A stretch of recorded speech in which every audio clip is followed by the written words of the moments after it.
ठीक है। तो मैं फिलहाल वेट करती हूँ, रुकती हूँ यहाँ पर। और अगर आपके पास कोई सवाल है या आप कुछ और पूछना चाहते हैं, कुछ समझ नहीं आया, तो आप पूछ सकते हैं। मेरा क्वेश्चन है।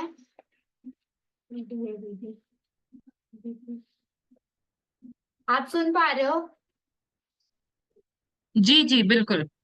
हाँ, मेरा क्वेश्चन है, जैसे आप इतनी जगहों पे काम करते हो इतने लोगों के साथ, आपको क्या क्या दिक्कत आती है? एक सेकेंड।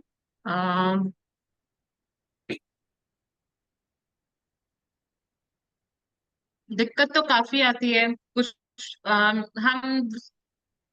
हम कहते हैं कि हम शायद दो तरीके के लोगों के साथ काम करते हैं। एक तो ये जिनका जिनके सोचने का तरीका या जिनका नजरिया हमसे मिलता जुलता है। और एक वो लोग हैं जो जिनका सोचने का तरीका है, जिनका नजरिया हमसे बिल्कुल अलग है। हम नारीवाद के नजरिए से काम करते हैं, वो शायद पितृसत्ता में ही उस नजरिए से सोचते हैं, उस नजरिए से समाज को देखते हैं।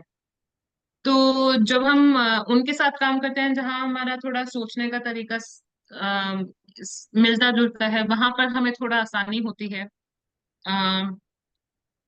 वहां पे हमें हमारा काम ये होता है कि हम उनकी नॉलेज बढ़ा सकें, उन्हें इंफॉर्मेशन दे सके। और उसके बाद फिर वो आगे जाके जिस तरीके से वो समाज में बदलाव लाना चाहते हैं वो ला सकते हैं।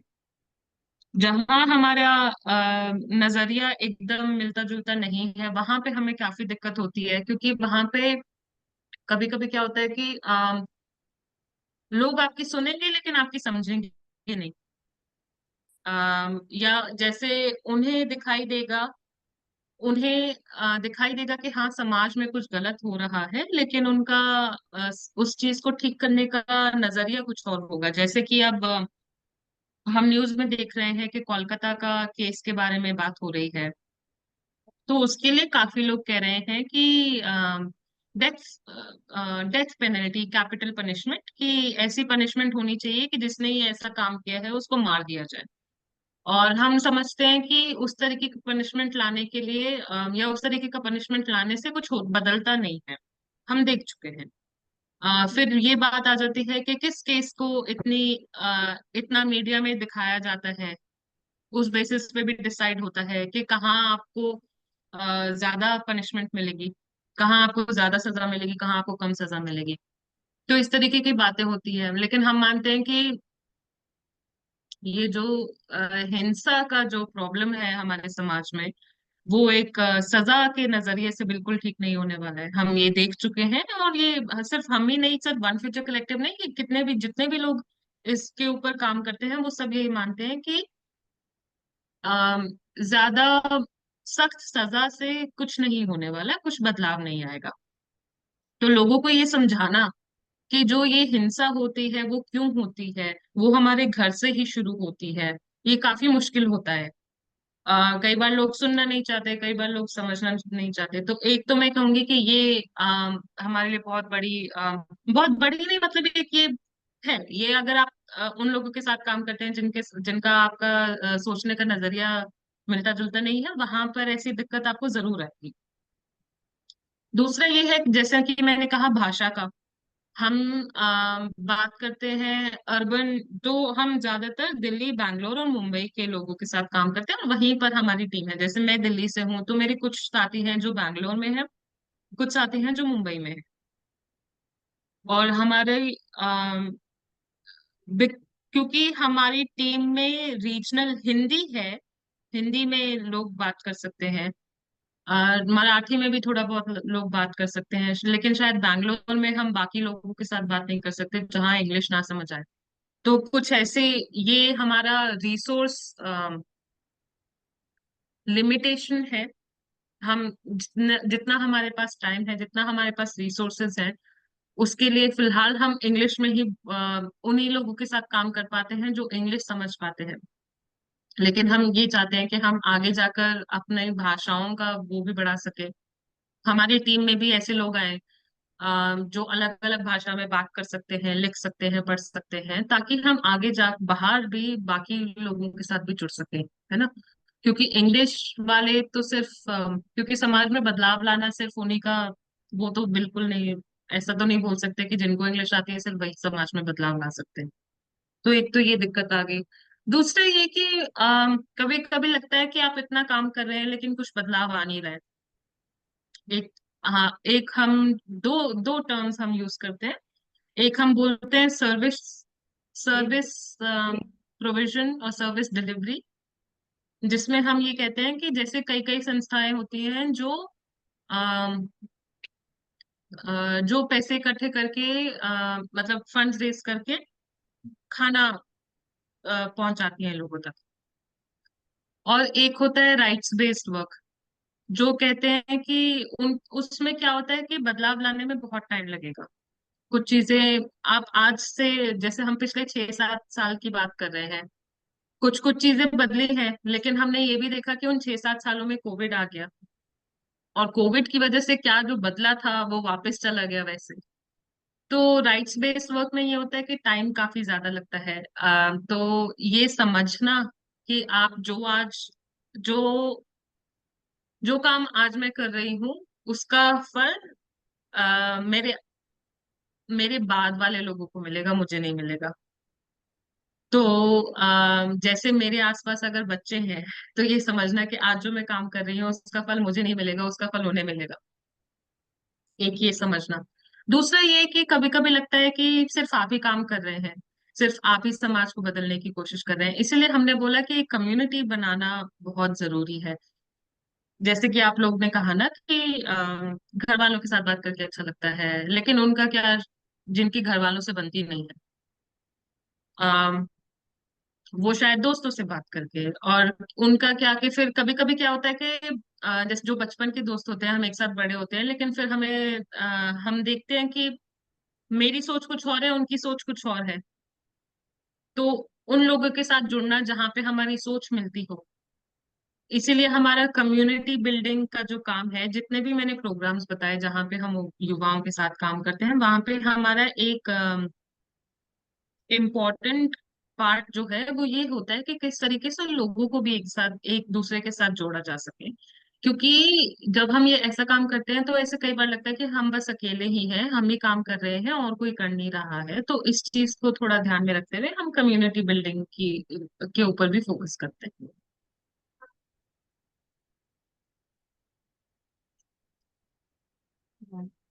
और कोई सवाल? दीदी मेरा एक क्वेश्चन है। जैसे कि आपने बोला था कि पाकिस्तान, श्रीलंका और अलग अलग देश में आप ऑनलाइन काम किए हैं, तो उन मतलब अलग अलग देश से आप जुड़ाव कैसे बनाए? तो ये कोविड के दौरान जो मैंने फेलोशिप बताया, फेलोशिप जब हमने पहली बार चलाया था वो प्रोग्राम, हमने मुंबई में करा था 3 महीने के लिए। फिर उसके बाद कोविड आ गया, तो हमको ऑनलाइन ही करना पड़ा, क्योंकि कोविड के टाइम पे तो हम ऑफलाइन करने का सोच भी नहीं सकते थे। फिर ऑनलाइन ये जो सोशल मीडिया है उसके थ्रू पहुंची, इधर उधर लोगों को बताया। और दूसरा, जो वंदिता जो फाउंडर है इस ऑर्गेनाइजेशन की, उनके थोड़े बहुत कॉन्टैक्ट्स थे, दोस्त थे जो बाहर देशों में है। तो उनके थ्रू हमने पहुंचाई ये फेलोशिप के बारे में इंफॉर्मेशन, और फिर वहां से हमारी शुरुआत हुई। आई थिंक 2021 में हमने शायद पहला प्रोग्राम रन करा, जहाँ पे हमारे साथ सिर्फ भारत से ही नहीं, पाकिस्तान, बांग्लादेश, श्रीलंका, इधर से भी सब जुड़े। और अब क्या हो गया है, क्योंकि एक बार वहां से अगर एक इंसान भी जुड़ गया ना, तो हमारे पास एक कम्युनिटी वो बन गया, एक लिंक बन गया। तो अगर मैं बांग्लादेश में सिर्फ एक को भी जानती हूँ, तो अब हर बार जब मैं ये फेलोशिप की शुरुआत होती है, हम एप्लीकेशन उन तक पहुंचा देते हैं। और हर बार हमें फिर वहाँ वो लोग हमारी हेल्प कर देते हैं, क्योंकि वो लोग इस प्रोग्राम का पार्ट हिस्सा रह चुके हैं। तो उन्हें पता है कि ये किस तरीके से रन होगा, इसमें क्या क्या होगा। तो वो लोग वहां फिर अपने साथियों को बताते हैं, और इस तरीके से हमारा आई थिंक ये तीसरा जो फिलहाल हम फेलोशिप चला रहे हैं, ये तीसरा साल है जहां पर हमारे पास सिर्फ भारत से ही नहीं, बाकी हमारे पास पाकिस्तान से भी है साथी, और काफी हैं। और पिछली बार श्रीलंका और नेपाल से भी थे।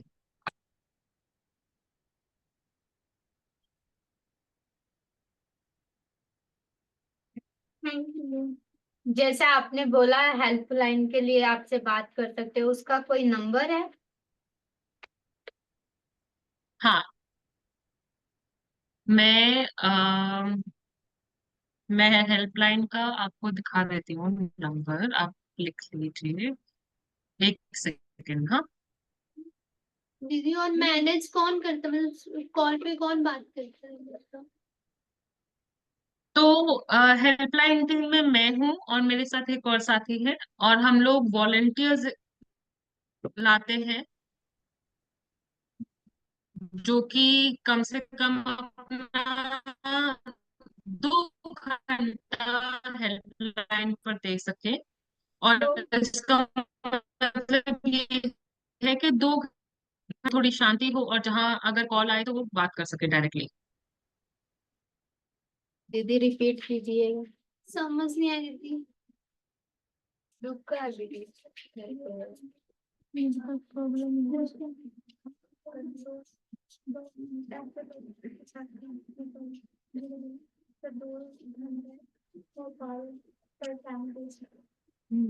आवाज आ रही है अब आपको मेरी? हाँ जी। एक बार और रिपीट कीजिए।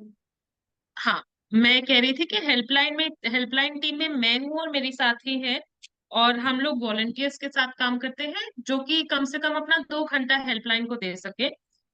और उसका मतलब ये है कि कम से कम 2 घंटे आप ऐसी जगह में हो जहां अगर आपके पास कॉल आए तो आप बात कर सके, क्योंकि जो लोग हमें फोन करते हैं वो थोड़ा या तो घबराए हुए होते हैं या उदास होते हैं, तो हम चाहते हैं कि हमारा जब हम उनसे बात करें तो हमारा सारा ध्यान उन्हीं पर हो।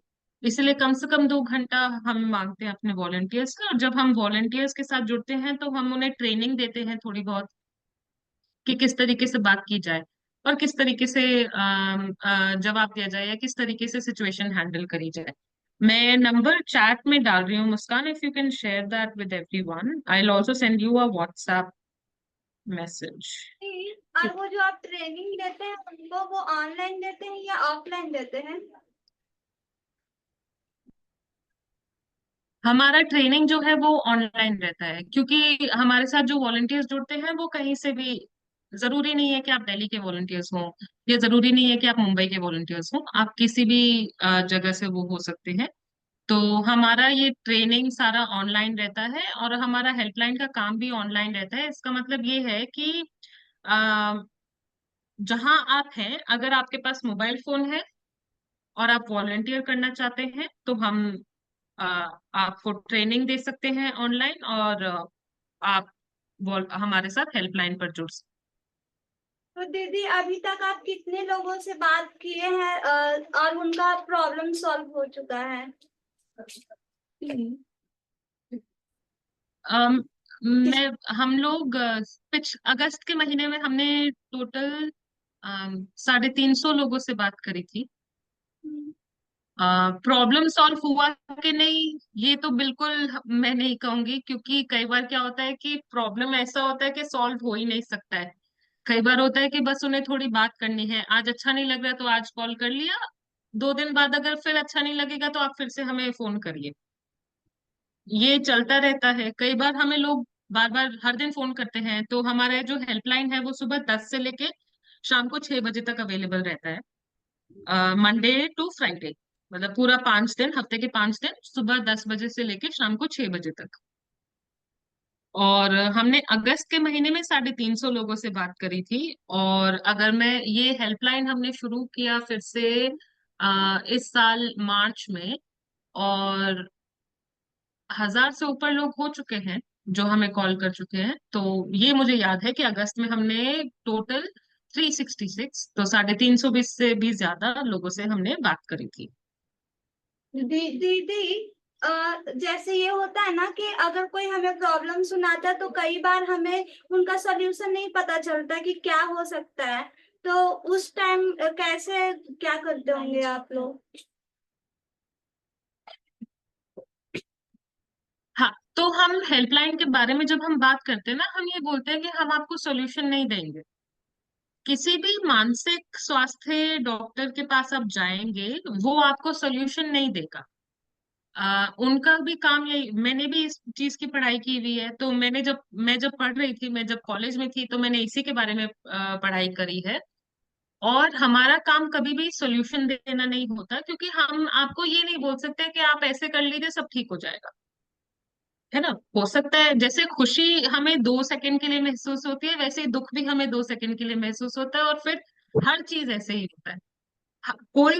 कोई भी फीलिंग या कोई भी इमोशन महसूस हम करते हैं, हो सकता है 1 दिन 2 दिन, लेकिन उसके बाद थोड़ा बहुत बदलाव आता है, और फिर शायद फिर से वो हमें दोबारा असर करने लगता है।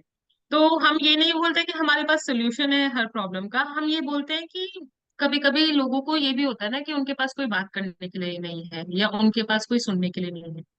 तो हम ज्यादातर कोशिश यही करते हैं कि ज्यादा सुने और कम सोल्यूशन दे, क्योंकि सोल्यूशन नहीं है हमारे पास। और ये सामने वाला भी, हम कोशिश यही करते हैं कि जब हम हेल्पलाइन के बारे में अगर मैं लोगों को बताऊं कि हाँ हम ये हेल्पलाइन रन करते हैं, आप हमें कॉल करिए, तो मैं कभी ये नहीं बोलती कि हाँ हम आपको सोल्यूशन देंगे। हम सिर्फ ये बोलते हैं कि ये जो है, अगर आपको बात करने के लिए कोई चाहिए आपके पास, अगर आप सिर्फ चाहते हैं कि कोई आपकी बातें सुने, आप हमें कॉल करिए। तो हम इस तरीके से हेल्पलाइन के बारे में बात करते हैं। और एक ये बहुत इम्पोर्टेंट मुद्दा है कि आप लोगों को वही प्रॉमिस करें या लोगों को वही बताएं जो आप उनके लिए कर सकते हैं। जैसे यहाँ पे कई लोगों ने बोला कि लोगों की मदद करना या लोगों से सवाल जवाब बात करना अच्छा लगता है, खुशी मिलती है। लोगों की मदद मैं भी करना चाहती हूँ, लेकिन ये समझना कि मैं किस हद तक मदद कर सकती हूँ बहुत जरूरी है। तो मैं नहीं चाहती कि मैं वहां जाके बोल दूं, बाकियों को कहूं कि हाँ हम आपको सोल्यूशन देंगे, लेकिन जब वो हमें कॉल करें तब कोई सॉल्यूशन हो ही ना। तो ये एक थोड़ा ट्रांसपेरेंसी रखना जरूरी होता है कि जितना आप मदद कर सके उतना ही बोलिए, उतना ही बताएं। अ, और ऐसे इसी तरीके से काम करें। दीदी, किस तरह का मदद दीदी? जैसे कि कोई पैसा से मिलता जुलता हेल्प? हाँ, तो वही ना, जैसे अगर कल को कोई मेरे पास आता है और बोलता है कि उन्हें पैसों की मदद चाहिए, तो शायद मैं ना कर पाऊँ वो मदद।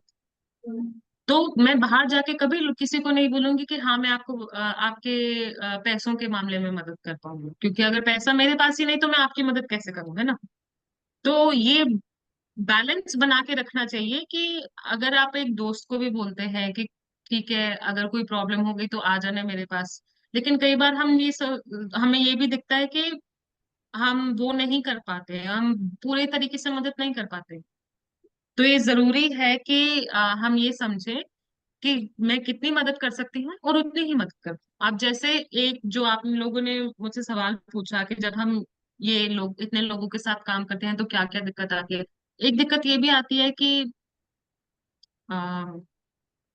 बर्नआउट जिसे कहते हैं, कि क्या होगा अगर आप जैसे आपके पास ये पानी की बोतल है, इसमें 500 ml की बोतल है, 500 ml ही पानी आ सकता है ना? तो अगर मैं ये सारा पानी थोड़ा थोड़ा आप में बांट दूं तो मेरे लिए क्या बचेगा? समझिए हम घूमने गए हैं, बहुत गर्मी है, और एक ही 500 ml की बोतल है वो मेरे पास है। मैं मदद करना चाहती हूँ, मैंने सबको पानी दे दिया, लेकिन मेरे लिए कुछ नहीं बचा। तो इसके बाद क्या होगा फिर?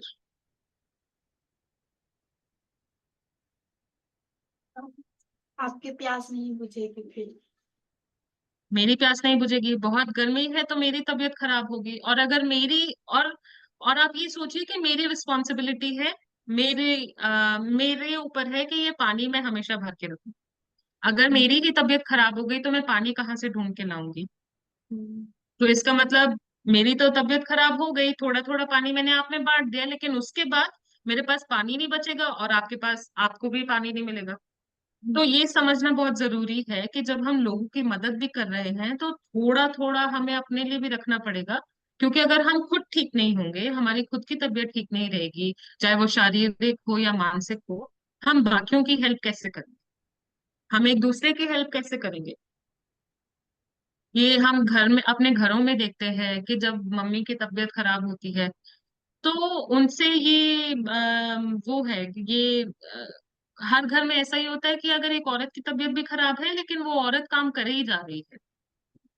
हम उससे थोड़ा हटना चाहते हैं, हम नहीं चाहते कि हम वो ही करें। अगर उनकी तबीयत खराब है, जैसे अगर एक मर्द की तबीयत खराब है एक घर में, तो उसे आराम करने को मिलता है। अगर उन मम्मी अगर बेटे की तबीयत खराब है उसे आराम करने को मिलता है।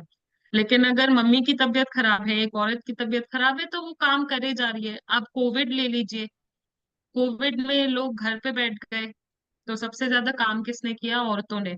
लड़कियों ने भी किया, बाकी लड़कियों ने भी किया। लेकिन हम इससे थोड़ा हटना चाहते हैं क्योंकि फिर क्या होता है, वो खुद उनके लिए खुद नहीं बचता है, उनके लिए टाइम नहीं बचता है उनके पास। वो अपनी मर्जी से कुछ नहीं कर पाते, वो अपने लिए शायद इतनी चीजें नहीं कर पाती। तो हम ये बोलते हैं कि आप जब जितने भी लोगों की मदद करना चाहते हैं अच्छा है, लेकिन ये समझना कि पहली बात तो कि सिर्फ मैं सब कुछ सबकी मदद नहीं कर सकती हूँ। अगर मदद लेने वाले 10 लोग हैं और मदद करने वाला एक है तो मैं सबकी मदद नहीं कर सकती हूँ, है ना? तो इसका मतलब ये है कि मैं शायद और साथी लेकर आऊं जो मदद कर सके। ये बोलने के बजाय कि हाँ मैं सबकी मदद करूंगी, मैं और साथी लेकर आऊं जिन जो मदद कर सके, जिनके पास पानी हो वो पानी दे सके। आ, दूसरा ये कि अगर सिर्फ मैं ही हूं या दो तीन जितने भी लोग हैं मदद करने वाले, वो थोड़ा थोड़ा अपने लिए बचा के रखें। तो आप जितनी भी मदद करना चाहते हैं लोगों के लिए, थोड़ा अपने लिए हमेशा चीजें बचा के रखें। क्योंकि आप खुद ठीक नहीं रहेंगे तो आप किसी की मदद नहीं कर पाएंगे। तो पहले अपनी मदद करें और फिर दूसरों की मदद करें। लेकिन कई बार क्या होता है कि हमें दूसरों की मदद भी करनी होती है क्योंकि सिचुएशन ऐसी होती है, जरूरत ऐसी होती है कि करना ही पड़ता है। तो ये इस तरीके का बैलेंस थोड़ा बना के रखना जरूरी है। दीदी मुझे मेरा एक क्वेश्चन था। जो हेल्प नंबर है उससे आपका क्या फायदा होता है? हमारा कोई फायदा नहीं होता, हमारा कोई फायदा नहीं होता है। हम ये कुछ कुछ चीजें हैं जो एक तो हमारा एनजीओ है, इसका मतलब ये है कि हमारी जो ऑर्गेनाइजेशन है वो इस हमारी जो संस्था है वो इस नजरिए से काम नहीं करती कि प्रॉफिट बने या हमारा फायदा हो पैसों के होने में। मतलब जैसे कि उनसे कोई सीखने को भी मिलता होगा, आपको कुछ बातें करते हो तो आप। नहीं, हेल्पलाइन के थ्रू ऐसा नहीं होता, फेलोशिप में ऐसा होता है। फेलोशिप में मैं जरूर बोलूंगी कि हमारा बहुत फायदा होता। अब जैसे मैं यहाँ पे आपसे बात कर रही हूँ तो कुछ कुछ चीजें हैं, या जब मैं मुस्कान को कह रही हूँ कि आप इसको इंग्लिश को हिंदी में बताइए, तो कुछ कुछ शब्द मैं भी सीख रही हूँ जो शायद मैंने नहीं सीखे या मुझे नहीं पता, क्योंकि मैंने सिर्फ इंग्लिश में काम किया है। और मैंने ये भी देखा है कि जो हिंदी मैंने स्कूल में पढ़ी है या मैंने जो कॉलेज में पढ़ी है वो थोड़ी अलग है। तो यहाँ पे मुझे कुछ सीखने को मिल रहा है, फेलोशिप में मुझे कुछ सीखने को मिलता है। हेल्पलाइन में इतना कुछ सीखने को नहीं मिलता है। हेल्पलाइन में ज्यादातर हम मदद कर रहे होते हैं, लेकिन हम फिर ये कहते हैं कि जैसे मैंने बोला ना कि वॉलंटियर्स कम से कम 2 घंटा दे अपना कॉल पे। तो हम ज्यादा टाइम नहीं मांगते। हाँ, हम ये नहीं कहते कि एक साथी हमारा पूरा दिन हेल्पलाइन पे अवेलेबल रहेगा कि जो भी कॉल आएगा उसी के पास आएगा, हम ये नहीं कहते। तो हमने सिस्टम बना रखा है कि जैसे 10 से 12 के बीच में कॉल मेरे पास, अगर कोई कॉल आता है तो वो मेरे पास आएगा। 12 से 2 के बीच में कॉल आता है तो वो मेरे साथी के पास आएगा। 2 से 4 के बीच में आता है तो वो तीसरे साथी के पास आएगा। ऐसा सिस्टम है ताकि बीच में हम लोग को भी रेस्ट मिल सके। और वहां हमें इतना कुछ सीखने को नहीं मिलता, लेकिन एक ये होता है, जैसे अभी आपने बोला कि दूसरों की मदद करने से खुशी मिलती है, तो वो अंदरूनी खुशी तो थोड़ी बहुत हमें भी मिलती है कि हाँ हमारे पास लोग कॉल कर रहे हैं, हमें लोग फोन कर रहे हैं और हमें वही लोग दोबारा दोबारा फोन कर रहे हैं। इसका मतलब ये है कि अगर इस नंबर पे कोई दोबारा दोबारा कॉल कर रहा है, इसका मतलब ये है कि हाँ उन्हें भी थोड़ा सुकून मिल रहा है, तभी वो हमारे पास दोबारा, वरना वो क्यों आएंगे दोबारा? उन्हें सोल्यूशन नहीं मिल रहा है लेकिन थोड़ा बहुत सुकून मिल रहा है, तभी वो हमारे पास आती है। तो वो थोड़ी बहुत खुशी मिलती है, बट सीखने को ऐसा हेल्पलाइन पे कुछ नहीं मिलता है। फेलोशिप में बहुत कुछ सीखने को मिलता है, या वो बुक्स किताबें पढ़ने वाला क्लब जो है वहां पे सीखने को मिलता है, बाकी प्रोग्राम्स में मिलता है। तो दीदी हेल्प नंबर रखने का पर्पस क्या है? पर्पस। ये यही है कि कई बार क्या होता है, एक तो मानसिक स्वास्थ्य के बारे में बात करना कई लोगों के साथ थोड़ा मुश्किल होता है, क्योंकि कई बार होता है ना, जैसे मैं बता रही थी अभी, जैसे मैं स्कूल गई हूँ, कॉलेज गई हूँ, इंग्लिश में पढ़ाई की है, लेकिन अगर मैं अपने पापा से बात करूंगी मानसिक स्वास्थ्य के बारे में, तो ना मैं उन्हें इतना समझा पाती हूँ, ना वो इतना समझ पाते हैं, है ना। और अगर ये सोचिए कि मान लीजिए कि मेरे पास नौकरी नहीं है, या मेरे पास नौकरी है तो मुझे उतना ही पैसा मिल रहा है जितने में मेरा घर चल रहा है, और अगर मुझे मानसिक स्वास्थ्य के लिए किसी के पास जाना पड़े तो मुझे वहां के लिए भी, जैसे अब डॉक्टर के पास जाना होता है तो फीस की जरूरत होती है ना, और अगर मेरे पास उतना पैसा नहीं है एक फीस के लिए, तो मैं किस तरीके, कहाँ पे जाऊं और किससे बात करूं। तो हेल्पलाइन से हमारा पर्पस यही है कि एक तो फ्री है, तो वहां पे कोई पैसा नहीं लगता है कॉल करने का, कोई भी कॉल कर सकता है 10 से 6 बजे के बीच में, पैसा नहीं लगेगा। दूसरा ये है कि काफी लोगों तक पहुंचना, हेल्पलाइन ये है कि क्योंकि कॉल, आजकल फोन तो सभी के पास है, और कॉल हमें कोई भी कहीं से भी कर सकता है, जैसे मैं दिल्ली में बैठी हूँ, कॉल तो केरला से भी आ सकता है, कॉल बिहार से भी आ सकता है। तो सामने आमने सामने, जैसे कई बार होता है डॉक्टर के पास आपको जाना ही पड़ता है ना, और अगर आपके आसपास डॉक्टर नहीं है तो आप कहाँ जाएंगे। तो इसीलिए हेल्पलाइन हमने ये ऐसा फोन सेटअप इसलिए रखा है ताकि कोई भी कहीं से भी कॉल कर सके। थैंक यू दीदी। दीदी मेरा एक क्वेश्चन है कि आपने कहा ना आपके साथ बिहार, आपके साथ पाकिस्तान और श्रीलंका के लोग भी जुड़े थे पिछले साल, तो उन्होंने कोई इम्प्लीमेंट किया, उन्होंने थोड़ा मतलब चेंज लाने की कोशिश की या फिर कुछ? हमारा फेलोशिप में ये होता है कि कुछ कुछ चीजें हम आपको सिखाएंगे, और फिर जो जो भी आपको यहाँ पे सिखाया जा रहा है, या जो भी आपको इन्फॉर्मेशन दी जा रही है फेलोशिप में, आप वो लेके वहाँ एक प्रोजेक्ट करिए जहाँ पर आप हैं। तो बांग्लादेश का अगर मैं एक प्रोजेक्ट की बात करूं, तो उनका एक रिसर्च था सेक्स वर्कर्स के साथ। वो उन्होंने बांग्लादेश में करा। अब उस प्रोजेक्ट को या उस रिसर्च को किस तरीके से किया जाए वो मदद हम कर रहे थे, लेकिन काम वही हो रहा था, और काम वही बांग्लादेश के साथ ही कर रहे थे। आ, नेपाल में अगर मैं बात करूं, तो हमने जो नेपाल के साथी जो हमारे साथ जुड़े थे, उन्होंने अम, ये जो LGBTQI कम्युनिटी है उनके लिए कुछ काम किया, वो नेपाल में किया। अब जब पाकिस्तान से जुड़े हैं, तो वो जो ये हमारे यहाँ पर होते हैं आशा वर्कर या आंगनवाड़ी में जो काम करते हैं, उनके साथ काम करना चाहते हैं, ताकि औरतों को प्रेगनेंसी के दौरान या डिलीवरी के दौरान कोई दिक्कत हो, तो उस तरीके को उसको कैसे हैंडल किया जा सके, चाहे वो शारीरिक हो या मानसिक हो। तो ये कुछ ऐसे कुछ प्रोजेक्ट्स चल रहे हैं दूसरे देशों में। थैंक यू दीदी। दीदी आपके यहाँ इंटर्नशिप होते हैं? इंटर्नशिप होते हैं, हाँ। मैंने आपके यहाँ से एक साथी से बात भी की है साझे सपने में। हम ये समझना चाह रहे हैं, कोशिश कर रहे हैं कि किस तरीके का इंटर्नशिप हम रख सकते हैं। यूजुअली हम लोग, जैसे क्योंकि हमारा अगर काम इंग्लिश में है, तो हम हमारा इंटर्नशिप जो हम देते हैं वो ज्यादातर कॉलेज के जो बच्चे होते हैं, वो होते हैं। जरूरी नहीं कि वो, अगर दिल्ली में, जरूरी नहीं कि वो दिल्ली मुंबई बैंगलोर में हो, वो कहीं भी हो सकते हैं। अगर आपके पास लैपटॉप है, अगर इंटरनेट है, तो आप इंटर्नशिप के लिए अप्लाई कर सकते हैं।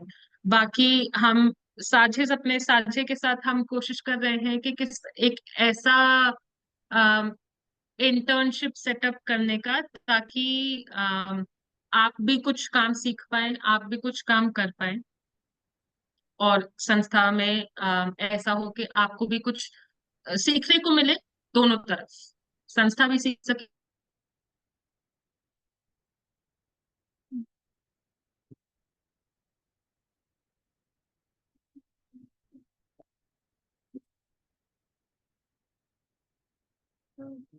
And Muskan, can you hear me? हाँ, now we can hear you. बीच में 1 मिनट नहीं। हाँ, वो मैं ये बोल रही थी कि इंटर्नशिप की बात चल रही है, मैं डिस्कस करके बाकी इन्फॉर्मेशन फिर मैं मुस्कान के साथ शेयर कर दूंगी and वो मुस्कान फिर आपको आगे बता दूंगी। ओके दी। अर्शिया, आपको कुछ जानना हो प्रोग्राम के बारे में, या स्टूडेंट्स क्या सीख रहे हैं, या स्टूडेंट्स के लाइफ के बारे में कुछ भी, तो नाउ हाँ, यू कैन। आप या आप किस तरीके की इंटर्नशिप या आप किस तरीके का काम कर सकते हैं या करना चाहते हैं? यस। हाँ। दीदी हम सोशल मीडिया से रिलेटेड काम करना चाहते हैं, जैसे इंस्टा संभालना, इंस्टा पोस्ट होगी, कैप्शन वगैरह उसमें डालना, और कैनवा में पोस्टर पीपीटी वगैरह बनाना, और रिसर्च एंड डाटा एनालाइज करना। एंड डेटा एंट्री करना, उसे क्लीन करना, गूगल सूट का सारा काम आता है हमें, तो उस तरह का काम मिल जाए तो हम कर लेंगे। और आप क्या सीखना चाहते हैं? ये तो चीजें हो गई कि आपको आती हैं और आप कर सकते हैं, और आप आगे और क्या सीखना चाहते हैं, या और कुछ और किसी बारे में जहाँ पे आप आपका इंटरेस्ट हो कि हाँ मुझे इसके बारे में और सीखना है या और जानना है, ऐसा कुछ? दीदी कम्युनिकेशन मतलब बातचीत करना लोगों से, दीदी और इंग्लिश भी सीखना है। इंग्लिश सीखना।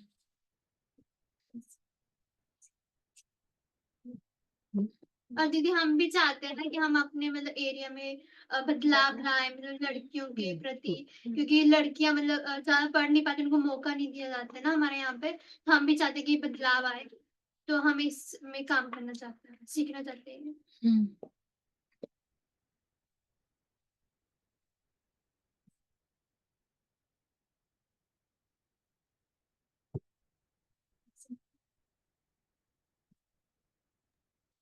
और कुछ, और कुछ कोई बताना चाहेगा कि आप क्या सीखना चाहते हैं?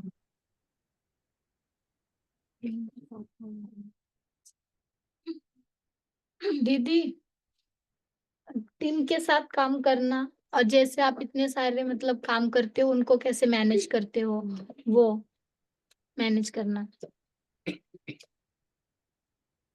मैनेज करना तो मैं सच बताऊंगी, मैं खुद भी सीख ही रही हूँ। मुझे ऐसा लगता है कि मैनेज करना तो आ, एक वो बोलते हैं ना कि एक ये ऐसी कुछ चीजें होती हैं जो आप लाइफ टाइम सीखते ही रहते हैं, हर दिन कुछ नया सीखने को मिलता है। तो जब हम मैनेज करने की बात करते हैं तो मैं हमेशा यही बोलती हूँ कि हर दिन मुझे कुछ नया सीखने को मिलता है। मैं जितने लोगों से बात करती हूँ, जब उनके एक्सपीरियंसेस सुनती हूँ कि वो कैसे मैनेज करते हैं, तो वहां से भी कुछ नया सीखने को मिलता है। और दीदी ये भी सीखना चाहते हैं ना हम कि अपनी सोच के तरह लोगों से कैसे मिल पाए, उनसे कैसे कांटेक्ट कर पाए।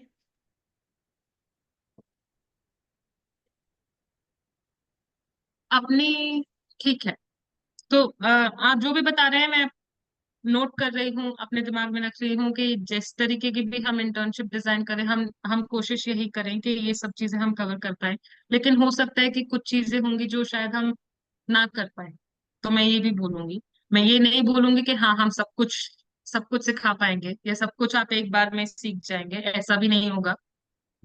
बट कोशिश करेंगे कि कुछ ऐसा कर सके जहाँ पे आपने जो कैनवा की बात की, सोशल मीडिया की बात की, कुछ काम हो जो आप कर सकें और कुछ आपको नया सीखने को मिले, तो थोड़ा बैलेंस रहे उस चीज में।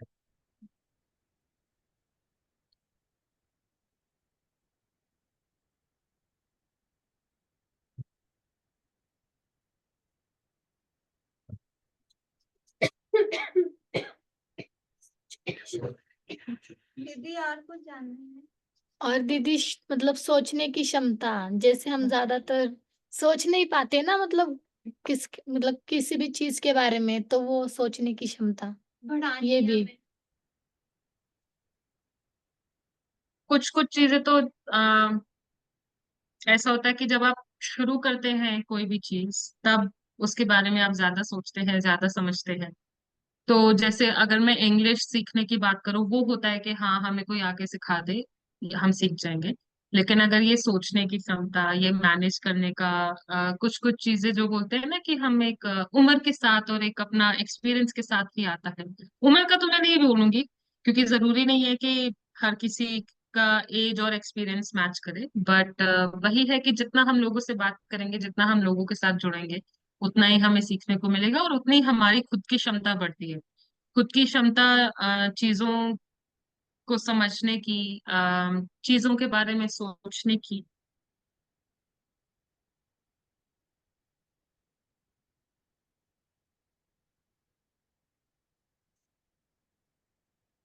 Anything else from you, Muskan? Anything from you that you want to ask or add? नहीं, आई थिंक सब कुछ कवर हो गया। अगेन अगर आपको और कुछ जानना हो स्टूडेंट्स के बारे में तो फील फ्री। आपके और कुछ सवाल स्टूडेंट्स, कुछ और पूछना हो? अभी नहीं आ रहा, आप बाद में भी बता सकते हो। अलग क्वेश्चन। हाँ। जैसे जो आप बोल रहे थे कि हेल्पलाइन नंबर से आप बात करते हैं लोगों से, तो वो ज्यादातर जो केसेस आती है तो वो किस तरह का आती है? अम, ये जवाब देना थोड़ा मुश्किल है, क्योंकि पहली बात तो ये कि कोई भी हेल्पलाइन पे कॉल कर सकता है। हमने ये नहीं रखा है कि आप शायद युवा हो या थोड़े 30 साल के या 40 साल के हो। एज का हमने कोई लिमिट नहीं रखा, हमने कोई इशू का लिमिट नहीं रखा। मतलब आपकी क्या प्रॉब्लम है, हमने उस चीज पे कोई लिमिट नहीं रखी है। आप कुछ भी प्रॉब्लम हो आप कॉल कर सकते हैं। अम, ज्यादातर पर्सनल पर्सनल माने रिलेशनशिप के किसी दोस्त के साथ या किसी साथी के साथ प्रॉब्लम है, उस तरीके के सवाल आते हैं, या घर में कुछ चल रहा है, उस तरीके के प्रॉब्लम्स लोग लेकर आते हैं। मैंने जहां तक देखा है तो यही इसी तरीके का प्रॉब्लम्स आती हैं। बट मैं ये, हाँ थोड़ा, मतलब एक इस सवाल का सिर्फ एक जवाब नहीं है इस सवाल के बहुत सारे जवाब है। तो ये नहीं कह सकते कि हाँ सिर्फ इसी तरीके के प्रॉब्लम्स लाते हैं लोग। प्रॉब्लम्स तो अलग अलग तरीके के आते ही हैं। दीदी, जो लोग जो आपसे कांटेक्ट करते हैं, वो हिंदी या इंग्लिश में ही बात करते हैं, अनदर लैंग्वेज में भी बात करते हैं? हेल्पलाइन में तो हमने फिलहाल इंग्लिश और हिंदी कर रखा है। अब हम कोशिश कर रहे हैं कि एक आध लैंग्वेज और ला सके, एक आध भाषा और ला सके, ताकि हम बाकी क्योंकि इंग्लिश हिंदी का वही मतलब है कि हम सिर्फ उन्हीं लोगों तक सीमित है जिनको इंग्लिश या हिंदी आती है। तो हम अपना इसके इम्पैक्ट बढ़ाने के लिए भी हम चाहते हैं कि दूसरी भाषाओं के वॉलंटियर्स साथ ही हमारे साथ जुड़े। बट ये कोशिश है कि अगले 1-2 महीने में हम कम से कम एक भाषा और ऐड कर सके। कौन सी अभी भाषा? ये देखते हैं कि किस टाइप का, कौन कौन सी सी? भाषा। हाँ, ये हम देख रहे हैं कि कौन सी भाषा रखे। ये हमें थोड़ा सोच के समझ के करना पड़ेगा। इस ये डिसाइड करने के लिए हम जिस तरीके का डेटा की बात करते हैं, हम ये देखेंगे कि हमारे पास कॉल्स आ कहाँ से रहे हैं, जो लोग हमें कॉल कर रहे हैं वो किस स्टेट से कॉल कर रहे हैं। या फिर जैसे अगर हमारा ज्यादातर ऑफलाइन काम, लोगों से मिलने जुलने का काम अगर मुंबई में ज्यादा है, तो शायद हम मराठी लाएं। आ, जी बोलिए। मराठी? नहीं, मैं ये नहीं बोल रही हूँ कि मराठी, मुझे नहीं पता अगले 2-3 महीने में हम देखेंगे कि कौन सी भाषा लानी है।